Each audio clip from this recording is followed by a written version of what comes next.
It's my great pleasure today to talk with an old friend and remarkable scholar, Rob Litwak, who is the Senior Vice President of the Woodrow Wilson International Center for Scholars in Washington, D.C. Rob has just finished an important study on nuclear weapons and deterrence between Russia, the United States, and China. The official title is Tripolar Instability: Nuclear Competition among the U.S., Russia, and China. And Rob, welcome. Thank you, Mitchell. And so the first question is, why did you decide to select this as a topic for your research? Good starting point, because my previous work had focused on that group of states that we referred to 10, 20 years ago as rogue states: Iran, Iraq, North Korea, Libya, the others, countries of proliferation concern.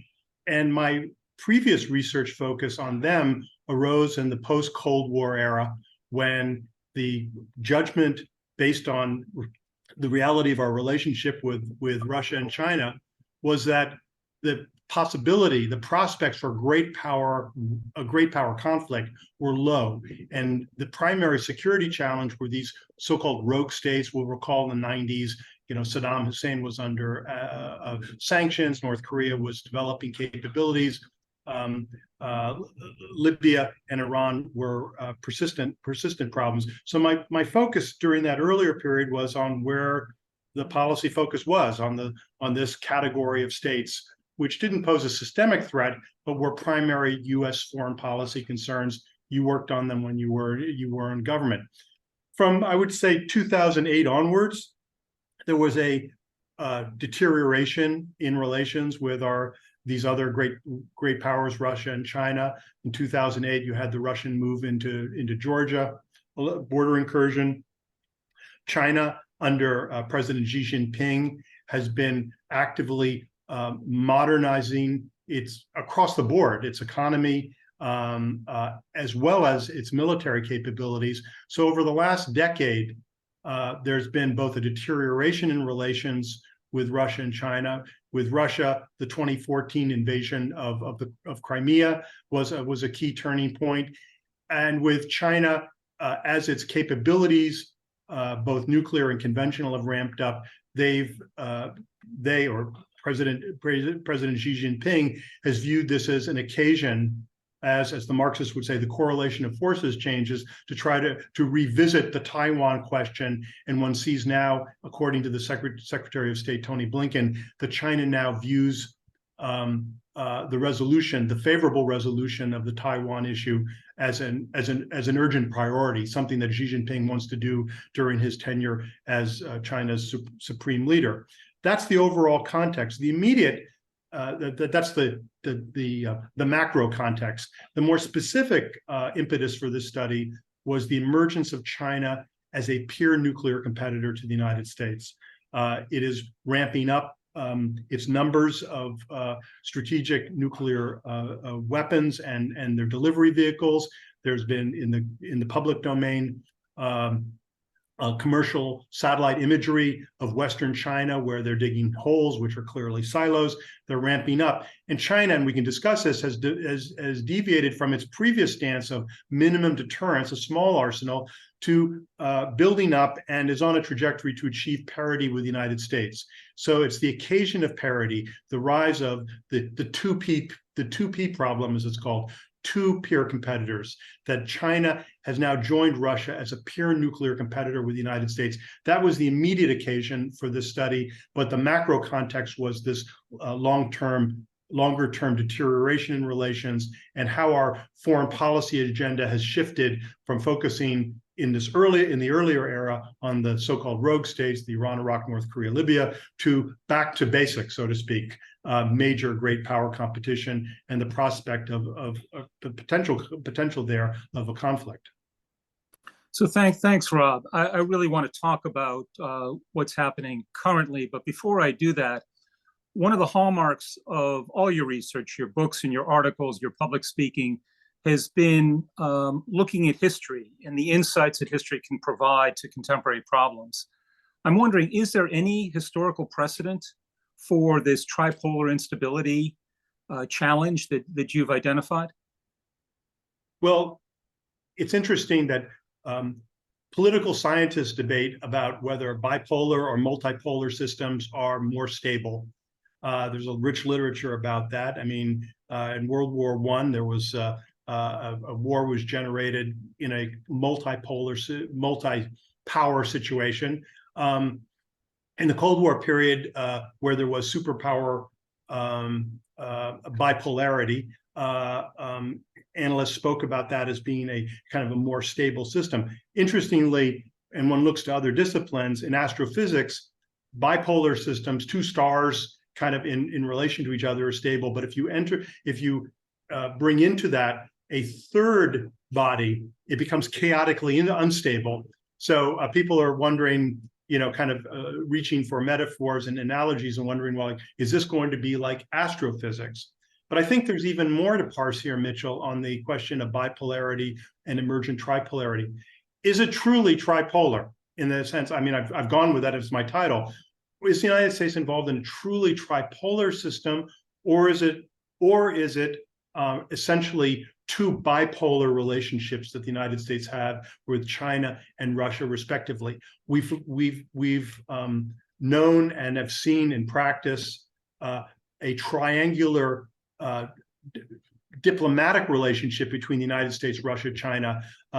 Little over 50 years ago, Henry Kissinger shocked the world when there was an announcement that he'd gone secretly to Beijing at a time when Russia was, the then Soviet Union was becoming more assertive, and that was viewed with reason as a geopolitical outflanking of the Soviet Union by the United States and Mao Zedong's China, which was wholly unexpected given the state of U.S.-China relations at the time.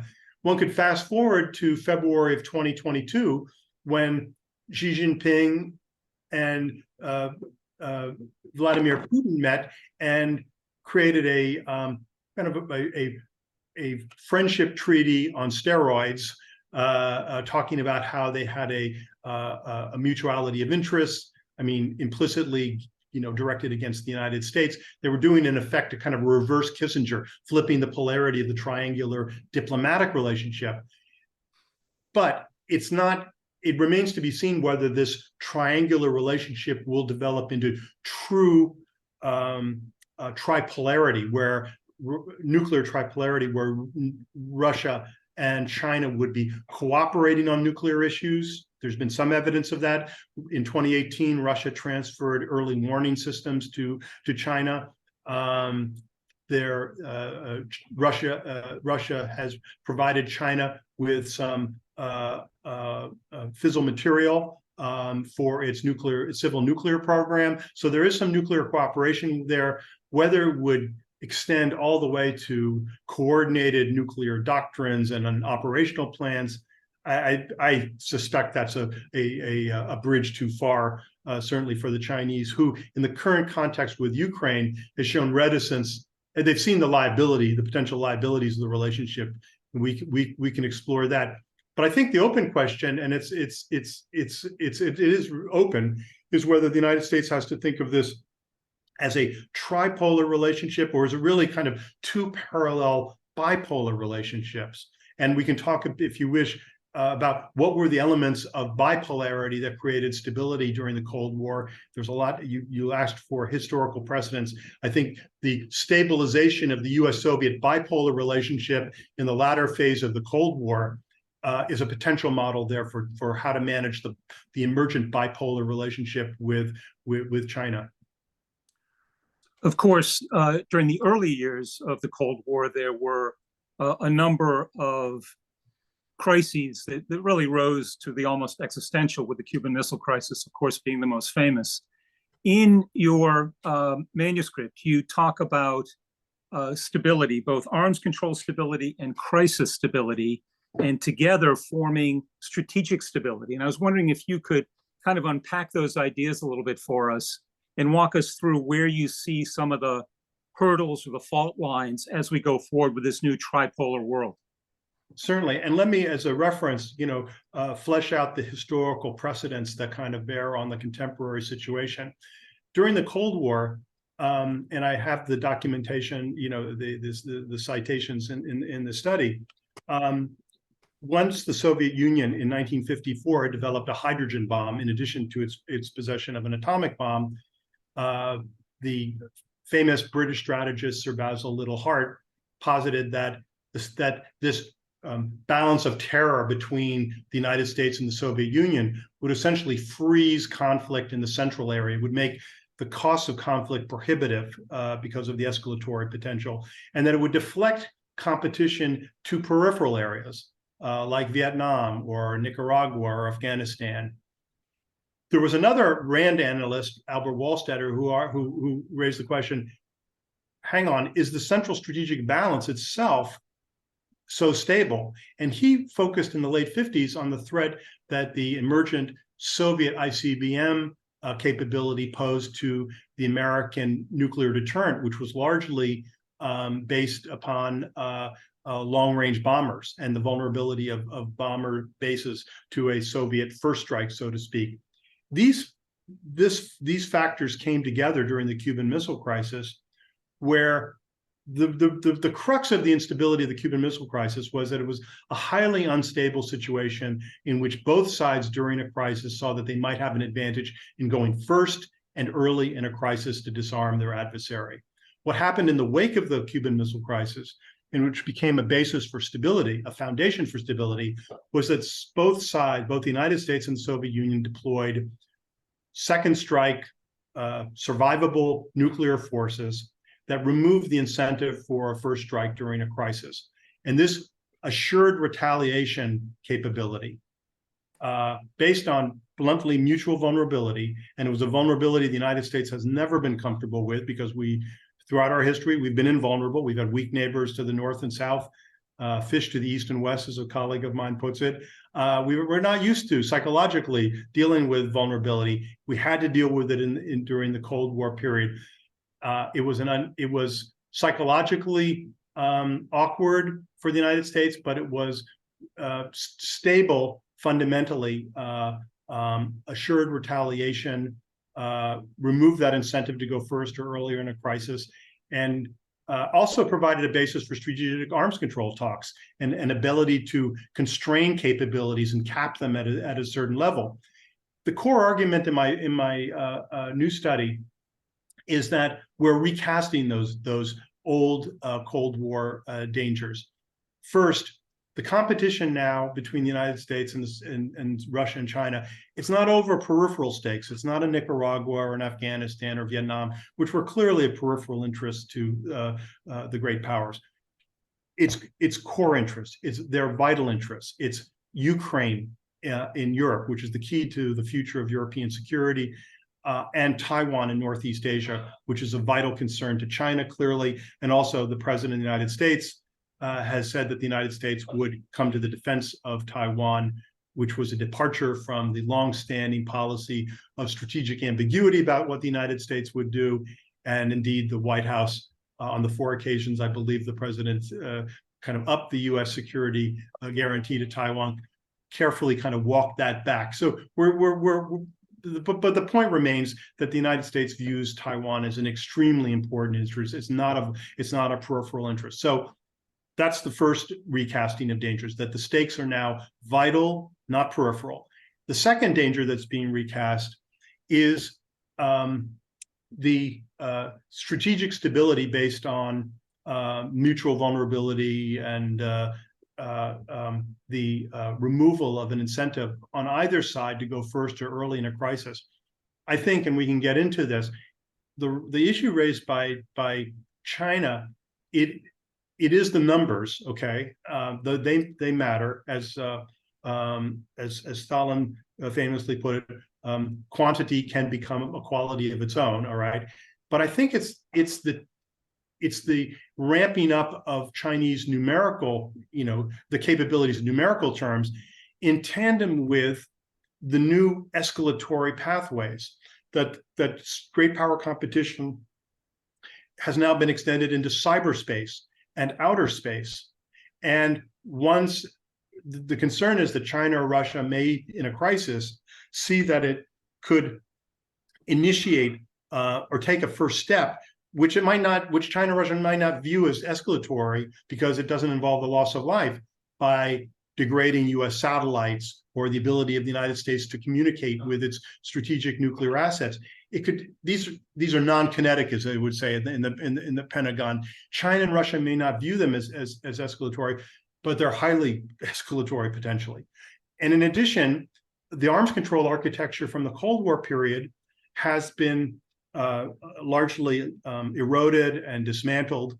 There's just the one piece remaining, the New START Treaty. And then finally, we are in the midst of a current war with Russia in Ukraine. It's a proxy war for the United States and NATO, and the potential for a crisis and a showdown over Taiwan. So as your question set up, we have thought of strategic stability as comprising two components: arms race stability and crisis stability. And the argument is that arms race stability is actually becoming arms race instability because it's unconstrained with the collapse of the arms control architecture, and it's being extended into new areas, cyber and outer space, with new technologies, hypersonics, and artificial intelligence lurking in the technological wings that could affect how competition is played out in these new domains. And the other component is crisis stability. And we've seen Putin's nuclear saber rattling in Ukraine, and we can unpack what that means. And we've also have China ramping up its exercises in and around Taiwan, surrounding it. And there, I draw on Nobel laureate Thomas Schelling, the pioneers of nuclear strategy in the post-war period, who warned of a competition in risk-taking. And here's where you get the factors coming together in tandem: how nuclear parity with China, in tandem with its conventional military superiority, emergent superiority in Northeast Asia. The United States Navy and the Pentagon might say that that's I'm overstating it, but clearly the conventional balance is shifting in Northeast Asia in tandem with the nuclear parity. Forgive me for that. And I'm being pinged here. Sorry. This is changing a new set of circumstances. So, Rob, another concept from the Cold War was the stability-instability paradox. And so let me push you a little bit on China and its recent moves. Is the risk that China will believe that it has achieved parity or near parity with the United States in the nuclear realm, and therefore has more freedom of maneuver on the conventional side, including perhaps an invasion of Taiwan? Is that what you're saying? And even though it may spill over into new domains, outer space, cyberspace, what have you, the idea is that they feel that deterrence will hold at the nuclear level, therefore freeing them up at the conventional level to do what they want with Taiwan. I think that's spot on, and this goes to the Schelling's point about competition and risk taking, that they may seek to kind of create facts such as a blockade, a quarantine of Taiwan, where they're not taking an overt military action, but they're challenging the United States to try to violate that quarantine and blockade, kind of a replay of the Cuban Missile Crisis, where the United States threw a quarantine around Cuba. But there, of course, we enjoyed total conventional regional superiority to the then Soviet Union. Now the equation is flipped. We either have conventional parity in Northeast Asia, or China actually has the advantage there. And that's occurring while China moves towards nuclear parity. And this may change the Chinese calculus of risk-taking, so they could do something like, there's some islands that Taiwan controls, minor islands. They could seize an island, create a fact that way. They could throw a quarantine around Taiwan, and then really put it to us saying, we've created a new fact. If you want to reverse it, your move. And that'd be a very tough call for a U.S. decision maker. So for Americans of a certain age, the names Quemoy and Matsu certainly recall a time when the Chinese did exactly that. And you're saying that it may happen again. So now that you've got us all very worried, Rob, the question is, what can or should the United States do for it? We both have operated in the past in the policy world, both in and out of government. What policy moves do you think would be helpful in order to try to make this instability much more stable, whether at the strategic level, arms control, and crisis levels as well? Well, I think there are no really great options given the state of relations with Russia and China, respectively. I mean, we're engaged in a proxy war right now with Russia.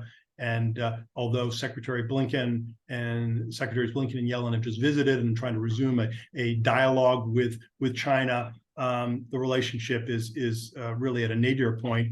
And perhaps President Biden will meet with President Xi Jinping at the upcoming APEC summit in the autumn, and that would be a positive development. So I think what I've identified are policy tensions that exist.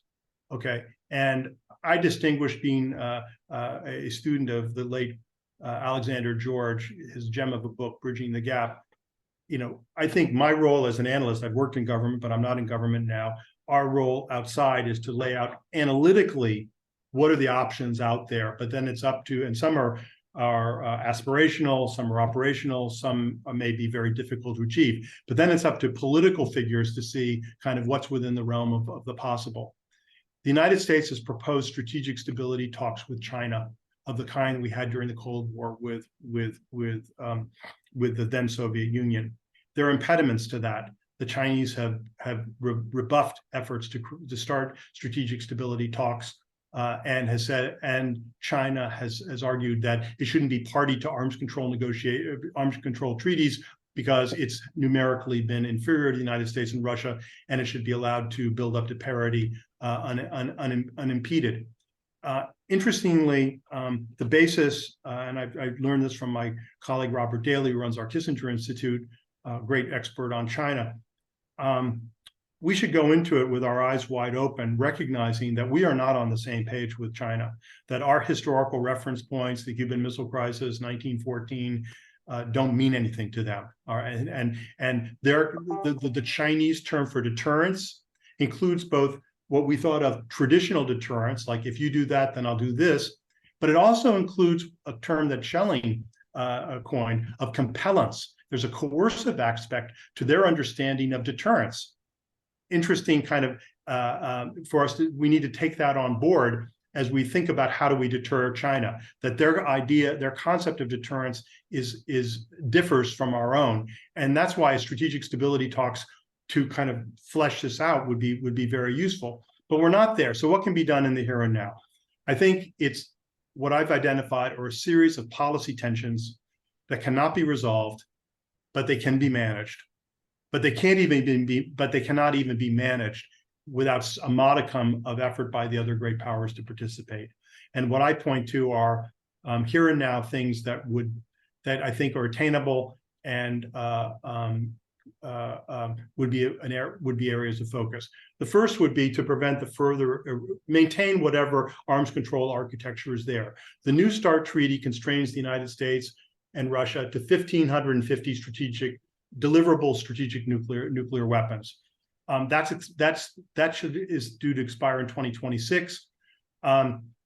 Neither Russia nor the United States are keen to extend it. We would have to bring China in.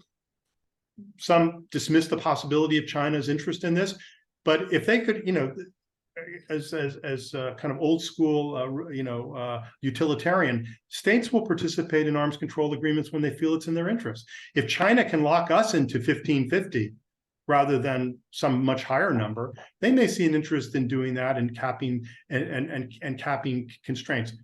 I think that's an area that could be explored, because you can analytically identify that they would have an interest in preventing us from building back up to Cold War levels.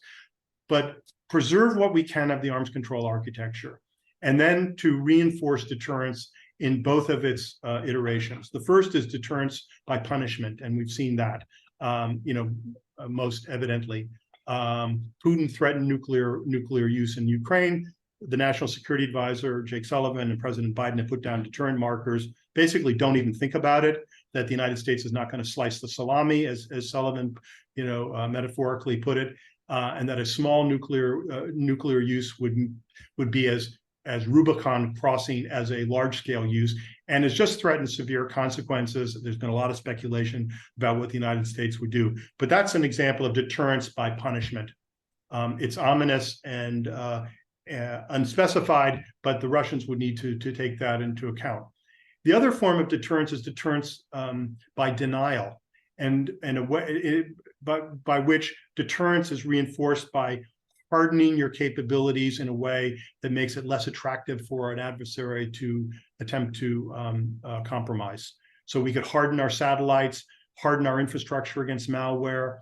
I consider maintaining the regional balance, conventional balance in Northeast Asia as a form of deterrence by denial, so that the Chinese will look at that and say, the US Navy, that's a pretty serious capability out there that we need to take into account.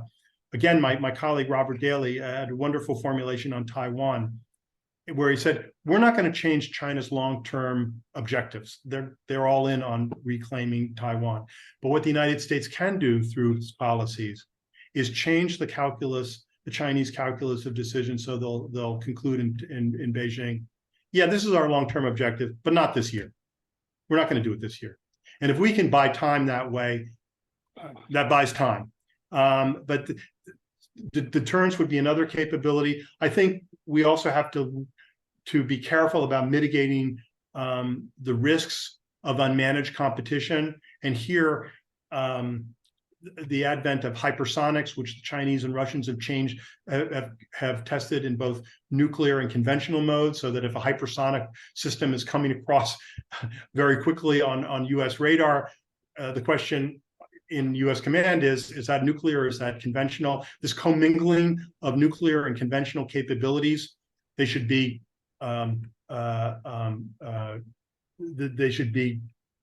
separated to the extent practically possible, so that you don't have a conventional skirmish, so to speak, immediately escalating to the nuclear level, because an attack that one side saw as an attack on a conventional capabilities early in a crisis actually turns out to be an attack on nuclear capabilities because they're commingled. There are a number of practical steps I go through in the manuscript.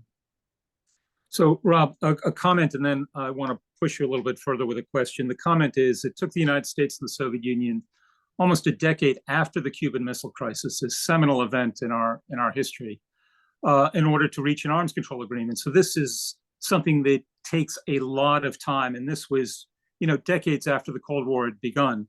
So the chances for an immediate opportunity to sit down with the Chinese really seem pretty dim at this point on the arms control side. So that leads me to the question. A lot of people believe that the reason the United States won the Cold War was because President Reagan and his defense buildup. In fact, we outspent, out-innovated, outbuilt the Russians on the defense side, and they realized that they couldn't compete with us. And it was that brought them to Reykjavik. It was that brought them into these unprecedented arms control agreements. And it was US superiority in the nuclear realm and the full might of the US defense establishment that really won that for us. Why can't we do the same thing with China? Why wouldn't this be the way forward in order to bring the Chinese to the negotiating table when they realize that they can't win this competition? Yeah, I think that's not to go postmodernist on you, but that's one narrative of how the Cold War ended, that the United States had basically, SDI constituted a revolutionary, technology that requires, a whole set of capabilities integrated in a way that you could the Soviet Union could develop an atomic bomb. You would surge on one narrow technological dimension, like build a bomb. But SDI and the information technology, which actually reflected the widening economic gap between the United States and Russia, led to Gorbachev coming to power and a qualitatively different kind of Soviet leader. And so the perennial debate in now in International Relations 101 courses was who was responsible for the end of the Cold War, Reagan or Gorbachev or both. I mean, you have these competing things that I tend to come down that Reagan was necessary but not sufficient, that you also needed to have a leader like Gorbachev who took on board the challenge that the information revolution posed to the Soviet Union broadly in a broad framework, and led to a series of domestic changes that had been unanticipated and were shocking to those kind of living through them in real time. The problem with that model with China is that the Soviet Union and now Russia has an economy the size of Italy or Finland. You get the idea. Whereas China now has a $20 trillion plus economy, and depending on how economists compute GDP, parity, purchase parity, and exchange rates, is pretty close to having economic parity with the United States. It is not a one-dimensional superpower in the way the Soviet Union was, and it leads and is comparable. It is comparable in a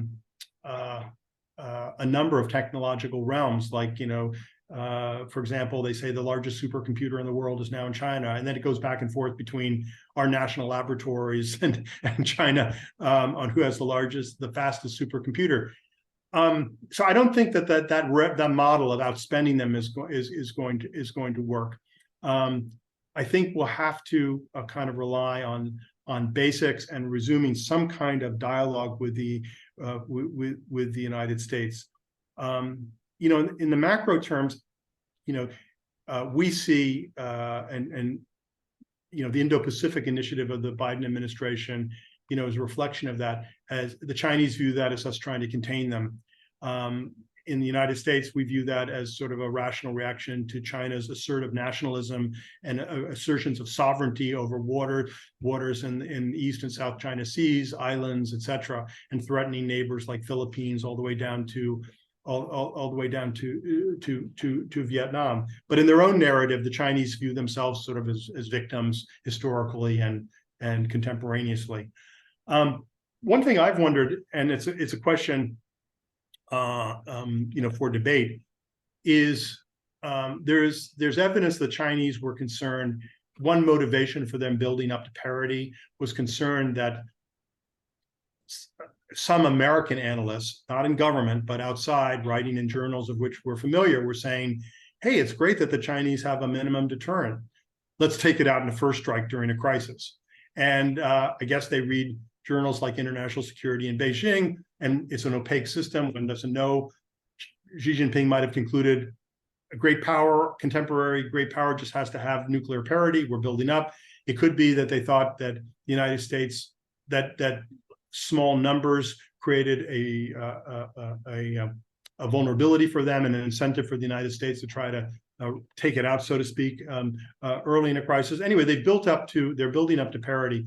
And one question I've toyed with, and I didn't go there in the manuscript, is whether the United States should just acknowledge reality, which we've never really formally acknowledged, even with the Soviet Union, which is assured retaliation, that we are vulnerable to Chinese, nuclear retaliation, if only to assuage their concerns that the United States harbors some surprise / first strike scenario in its strategic mindset, and whether that, just as after the Cuban Missile Crisis, assured retaliation, the infelicitous acronym MAD, Mutual Assured Destruction, created a foundation for stability, with all the awkward psychological dimensions of being vulnerable to nuclear Armageddon, whether that could be usefully deployed as a form of assurance to China. But I think that would be highly contentious in America, obviously, given the state of our debate here. But analytically, I wonder whether providing some assurance to the Chinese could be a way of beginning a strategic stability dialogue with them. Rob, to use history again, there was a famous article that Michael Howard wrote in Foreign Affairs called Deterrence and Reassurance, and that both were necessary during the Cold War on behalf of the United States and NATO towards the Soviet Union. So I hear echoes of that in your latest comment. However, I still remain very concerned after reading Tripolar Instability and your comments today. And I just want to thank you for really shining a laser focus on an issue that I think really had not gotten the attention that it deserves, and I'm sure it will after people take a look at your excellent study. I want to give you the last word here. What would you like to leave us with? I'll go with Einstein, who was asked famously, how can you unravel the mystery of the atom and yet you can't control this capability that could destroy us all? And he said, the reason for that is that politics is more difficult than physics. And this ain't the law of thermodynamics. Reasonable people can and do disagree. There are all kinds of ongoing debates of whether the rise of China and developing nuclear parity with the United States means that we should double our strategic nuclear forces. There's an honest debate to be had on that. I think I draw on the use of history as a tool of analysis. And I think part of what the Wilson Center does, where you've been a distinguished fellow, is we have strong regional and country programs. So we try to look at it, how other countries are viewing us, where we are bluntly, and I think fairly, described as an insular country. Americans don't learn foreign languages very much. We're very inwardly focused. And sometimes our own rhetoric, we have to take into account, how are we coming across to the other side? When we talk about, do you remember from the early 2000s, the concept of dissuasion, which was a concept coming out of some parts of the Pentagon saying that the United States is a hyperpower, and our hyperpower, our hyperfabness will be such that other countries were going to opt out of competition. They aren't even going to try to compete with us. We just should be sensitive to what we're saying and how it's going to be interpreted through the prism of the other countries. A country like China, which has a different conception of what deterrence is, whose key reference points are like the Boxer Rebellion, not 1914 or 1962. We just have to be cognizant of that. And what I've tried to do, kind of really consistent with the writ of what those in think tanks and universities should be doing, which should be not to be trying to second guess or telling of current officials what they should be doing, but rather to sort of hopefully and thoughtfully bring together considerations that they need to take into account. And often those are neglected dimensions, such as the use of history as a tool of analysis, unpacking key concepts which have threshold assumptions that can have trillion-dollar downstream consequences if they're not rigorously assessed. So that's really was the intended purpose of this study, not to proselytize a particular policy prescription. I'm a citizen, I have my views, but really the purpose here was to try to handicap the analytical landscape as it links up to where the policy issues are. I very much appreciate you taking the time to do this, Mitchell. I think you succeeded. I think tripolar instability is important and deserves to be read widely.